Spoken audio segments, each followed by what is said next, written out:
साथियों, स्वागत है आपका अपना YouTube चैनल एसकेसी मैथ पे। इकोनॉमिक्स क्लास 10th के लिए हम ये वीडियो बना रहे हैं और 2026 एग्जाम देने जा रहे हैं। तो ये बहुत ही वीवीआई क्वेश्चंस होगा आपके चैप्टर के लिए। आइए हर चैप्टर वाइज आपको एमसीक्यू हम करके दिखाएंगे, तो बहुत मजा आएगा आपको। करिए, एक एक क्वेश्चन कीजिएगा। कौन बीमारू राज्य नहीं है? निम्नलिखित में कौन बीमारू राज्य नहीं है? क्या बिहार नहीं है, मध्य प्रदेश नहीं है, कर्नाटक नहीं है, उड़ीसा नहीं है? इसका उत्तर क्या देंगे? तो सर कर्नाटक नहीं है, बिहार तो बीमारू है, मध्य प्रदेश भी बीमारू है, उड़ीसा भी बीमारू राज्य है। अगला प्रश्न का उत्तर दीजिए। पहले आप उत्तर देना, फिर मैं दूंगा और फिर पता चलेगा कि कितने लोग इसका आंसर कर पाते हैं। निम्नलिखित में कौन बीमारू राज्य है? जो लोग अभी ऊपर आंसर दिए हैं वो नीचे भी आंसर दे पाएंगे। देखो, बिहार है, उत्तर प्रदेश है, कर्नाटक है। तो कर्नाटक तो बीमारू राज्य नहीं है, तो फिर आपका इसको आंसर क्या होगा? देखो, बिहार जो है ना वो बीमारी राज्य है।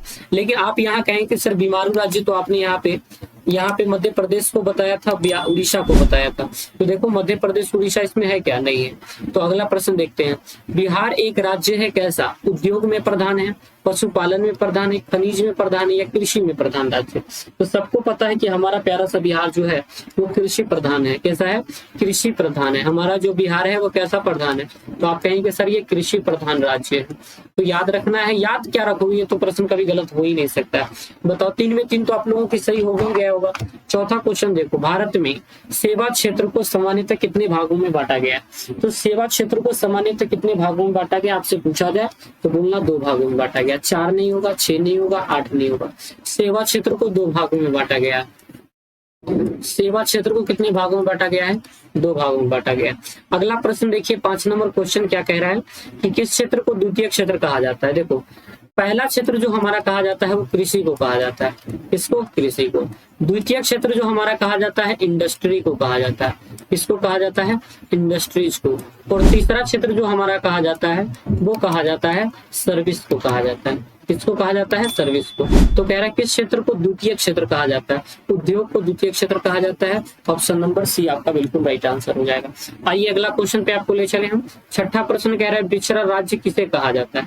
तो पिछड़ा राज्य पंजाब को कहेंगे, दिल्ली को कहेंगे, बिहार को कहेंगे, कोटा को कहेंगे। सब लोग को पता है कि बीमारू राज्य हमारा बिहार है, तो पिछड़ा राज्य भी हमारा कौन है? बिहार है। 6 का उत्तर क्या हो जाएगा? सी हो जाएगा। याद रखना, बिहार बहुत पिछड़ा हुआ राज्य है, इसमें सोचने की बात ही नहीं है। ऊर्जा के प्रमुख स्रोत क्या है? तो देखो, ऊर्जा के जो प्रमुख स्रोत हैं, ऊर्जा के एकमात्र स्रोत पूछे तो आपको बताना है सूर्य। एकमात्र स्रोत पूछे तो सूर्य, तारा। लेकिन जब आपको पूछे कि मुख्य स्रोत क्या है और कोयला भी रहे, पेट्रोलियम भी रहे, विद्युत भी रहे, तो इनमें से सभी उत्तर हो जाना चाहिए, क्योंकि मुझे लगता है ये सारे के सारे स्रोत जो है ऊर्जा के प्रमुख साधन है। आइए अगले नंबर प्रश्न पे हम आपको ले चलते हैं। 8वां नंबर क्वेश्चन हमारा क्या कह रहा है? देखिए कि विकसित देशों के कार्यकाल का अधिक भाग कार्यरत रहता है। देखो, जिसमें विकसित देश होगा ना वहां के लोग अधिकतम सेवा में रहेंगे, उद्योग में रहेंगे, कृषि में रहेंगे, या इनमें से कोई में नहीं रहेंगे। तो आप कहेंगे सर ये कैसी बातें कर रहे हैं? जो लोग विकसित हैं वो सेवा क्षेत्र में अधिक रहेंगे, यानी वो डॉक्टर ज्यादा होंगे। वो क्या होंगे? डॉक्टर ज्यादा होंगे। वहां के लोग जैसे क्या होंगे?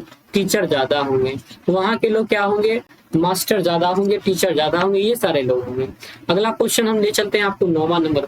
मानव पूंजी के कितने घटक हैं? तो मानव पूंजी के कितने घटक है आपको बताना है। देखो, 1 से लेकर 8 तक हमने किया है। कितने सही और कितने गलत हैं आपको एनालाइज करते रहना है। सही और गलत को आपको एनालाइज करते रहना है। तो मानव पूंजी के प्रमुख कितने घटक हैं इसके बारे में बताना है। 4 घटक, 5 घटक, 6 घटक, 8 घटक। तो आप कहो कि सर मानव पूंजी के प्रमुख 5 घटक हैं। मानव पूंजी के प्रमुख कितने घटक है? 5 घटक है। 9वां के बाद 10वां प्रश्न पे चलिए। निम्नलिखित में कौन सा क्षेत्र सेवा क्षेत्र आता है? सेवा क्षेत्र वही होगा जिसमें हम लोग क्या करते होंगे? सेवा देते होंगे। टाटा आयरन और स्टील ये तो उद्योग लग रहा है। पशुपालन ये तो कृषि में आता है। कृषि फॉर्म कृषि में आता है। दूर संचार आपकी सेवा हो जाती है। दूर संचार क्या हो जाएगा? आपका सेवा हो जाएगा, क्योंकि मैंने आपको बताया Tata iron and steel company आपका क्या हो गया सर? इंडस्ट्री हो गया। ये हो गया सेकेंड क्षेत्र में आएगा, इंडस्ट्रीज हो गया। पशुपालन क्या हो गया सर? ये तो कृषि हो गया। और कृषि फार्मा तो भी कृषि हो गया। दूर संचार आपका सेवा क्षेत्र हो गया। 11वां नंबर प्रश्न कह रहा है कि एक अर्थव्यवस्था के व्यावसायिक ढांचे लिखा के रोजगार के प्रमुख कितने क्षेत्र होते हैं? तो रोजगार के प्रमुख कितने क्षेत्र होते हैं? व्यवसायिक में अगर बात किया जाए तो रोजगार के प्रमुख 3 क्षेत्र होते हैं। कितने क्षेत्र होते हैं? प्रमुख 3 क्षेत्र होते हैं। याद रखना, रोजगार के प्रमुख 3 क्षेत्र होते हैं। अगला है, भारत सरकार ने किस प्रकार की शिक्षा को मौलिक अधिकार घोषित कर दिया है? तो भारत सरकार ने किस प्रकार की शिक्षा को मौलिक अधिकार घोषित किया है? तो सबको पता है कि 1 to 5 यानी प्राथमिक शिक्षा को मौलिक अधिकार घोषित कर दिया है। यानी आपकी जो प्राथमिक शिक्षा है वो आपकी मौलिक अधिकार है कि आप ले। प्राथमिक शिक्षा आपकी मौलिक अधिकार है, यानी राज्य इसको देगा ही देगा।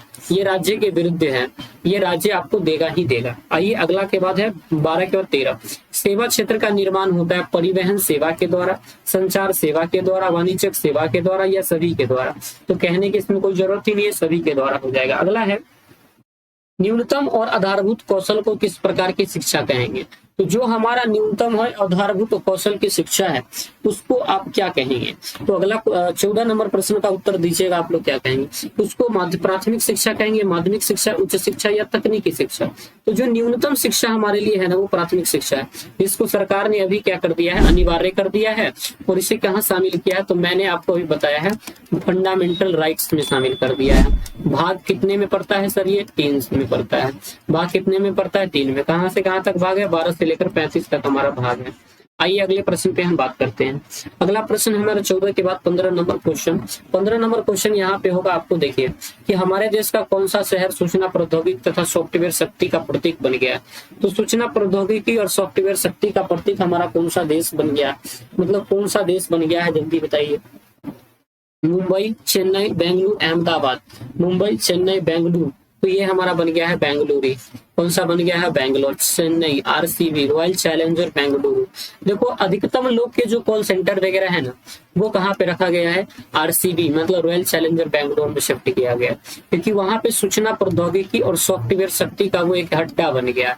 आइए अगले प्रश्न को बात करते हैं। 16 नंबर प्रश्न हमारा कह रहा है कि विनिर्माण उद्योग अर्थव्यवस्था के कौन से क्षेत्र में आते हैं?